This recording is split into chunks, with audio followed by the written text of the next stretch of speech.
Hello, how is everyone doing? My name is Otto and welcome back to the channel. This over here is a GoPro Hero 10. It has a new, faster processor than the last generation and it can shoot 5.3K up to 60 frames per second. On the other hand, DJI released the new Action 2 with a cool magnetic design, and as you can see, it is really small. As of today, they have a similar price tag, and on this video, I want to compare them so you get a better idea of what you get if you decide to get one of them. The DJI Action 2 is a tiny action camera, and depending on which version you buy, you will either get a module that is just a battery, or this one, which is also a battery, but it has a front-facing screen. The battery size that you get on either module is exactly the same, but you get less battery life if you get the module that has the second screen. In terms of weight and size, the DJI Action 2 has a clear advantage. The main camera module has a weight of 56 grams, and even if you attach one of the modules, the total weight will be less than 120 grams. The main camera module is completely sealed. It has a touch screen on the back, it is waterproof up to 10 meters, and it has 32 gigs of internal memory. But be aware that for pictures and videos, you can only use a total of 22.4 gigs. So if you want to insert a micro SD card or if you want to charge the main camera, you need to attach one of the two modules to do that, which by the way are not waterproof. The GoPro 10 is also a small action camera that is also waterproof up to 10 meters. It has a weight of 153 grams, it has a bigger touch screen, and it also has a 1.4 inches color front-facing display that you can turn on or off depending on your needs. The front-facing display on these cameras and the size makes them perfect for vlogging, for people who like to travel, and for people who want to make B-roll videos in general. The Action 2 has an incredible field of view of 155 degrees. That is more than the 132 degrees that the GoPro has. The GoPro can achieve that same field of view, but you need the max lens mod, but you're gonna have to pay an extra $99. Both cameras can record regular videos, slow motion, time lapses, hyperlapses, and you can take pictures in RAW and JPEG. I like the interface and the menu system on these two cameras. They are different but user-friendly in different ways. The DJI feels more basic and easier to use for anyone. I like the presets for time lapses that it has, which is great for the casual user or beginners. If you're not into setting up exposure or any manual configurations, you just have to turn the camera on and start recording without having to change lots of settings. For other users, you can turn Pro mode on so you can change the shutter speed, the ISO, the white balance, and the color profile. When you're recording, you will get access to the zoom slider, which could be useful in some situations, and on the GoPro, you can't do this. GoPro also has a great menu system, more complicated at first, but I like that it has lots of options. You can have 4 useful shortcuts on the main screen that you can customize. For example, you could have a button for the shutter speed or the frames per second, the field of view, and many other options. I also like that there is a quick explanation on almost every setting that you want to change, and this is what I call quality of life improvement. On both cameras, you can set how long the camera records before automatically stopping. The GoPro has more duration options compared to the 10, 15, and 30 seconds of the Action 2. They can also be used as a webcam on your computer, and you can also live stream outdoors using the application on your smartphone. The GoPro also has a few interesting features that the Action 2 doesn't have. For example, you can capture 15 or 30 seconds of video before you hit the record button. This is useful when you are waiting for one thing to happen, but you don't want to be recording for 5, 10, or 15 minutes waiting for that something to happen. A schedule capture will let you set a specific time so the camera will automatically start recording, like 5 a.m. in the morning to make a time lapse of the sunrise, but you get to stay in bed. Something else that caught my attention is that you can log your exposure on the GoPro and you can't do this on the DJI camera.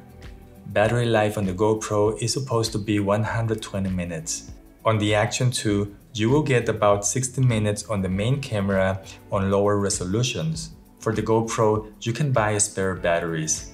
It uses the same ones as the Hero 9 and the retail price is around $20, which I do believe it's a great deal. The good news is that both cameras can be charged on the go and they can run with something like a power bank when you're using them. The Action 2 has one microphone on the camera module. If you have the second screen module connected, it adds 3 more microphones. There's only one microphone on the GoPro, but I do believe it does a decent job, so let's hear them out. This is a microphone test using only the camera module on the DJI Action 2. This is a microphone test using the DJI Action 2 screen module. This is a microphone test using the GoPro Hero 10 internal mic. You can use an external microphone with these 2 devices. For the GoPro, you need to buy a microphone adapter which has a price of about $50. You can also buy a special case called Media Mod and that's gonna cost you $80. The DJI Action 2 will support external microphones using the USB-C port. It seems that there are less restrictions, so I decided to try out my Comica wireless microphone, which also has a built-in USB-C connector, and it works just fine. It doesn't look great on the camera, but hey, it's not always just about the looks, right? I do have a review of this microphone on my channel, but spoiler alert, these are great and they're not expensive. The camera sensor on the DJI Action 2 is a bit larger than the one on the GoPro 10. A bigger sensor will have better image and improve low light performance, but I found that the GoPro does a very good job despite having a smaller sensor. It also looks like the GoPro videos tend to have brighter shadows while the Action 2 seems to have darker ones. I also noticed that straight out of the camera, the Action 2 has a softer look compared to the GoPro. This is not exactly a bad thing, but sometimes it feels that the videos from the Action 2 are lacking detail. On both devices, you can record using a flat color profile, but I do like the new natural color profile that the GoPro offers. The colors on the Action 2 do not disappoint either, and for most users, the video clips will look good straight out of the camera. The low light performance is not great on these devices, and I wouldn't push the ISO too much if you want less noise on your videos. Overall, I would say that both cameras will perform just okay, but it seems to me that the Action 2 will have better results when using it in low light situations.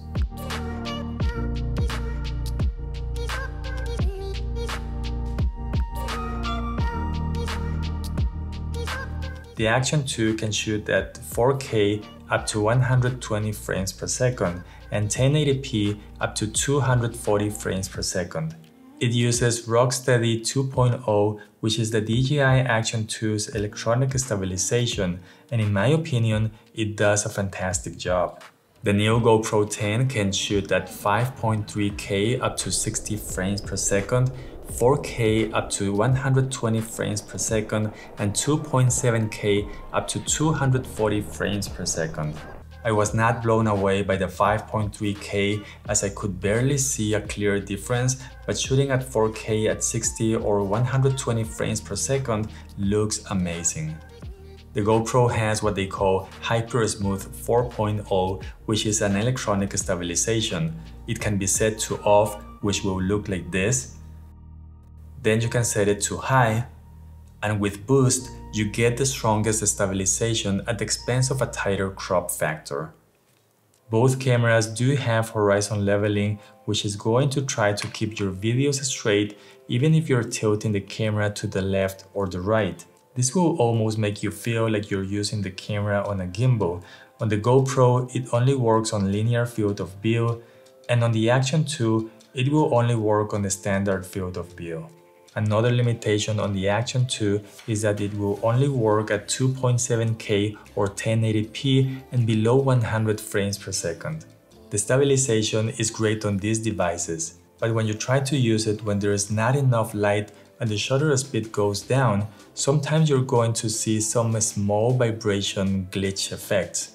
At this point, You probably already know about the overheating issues that these cameras have.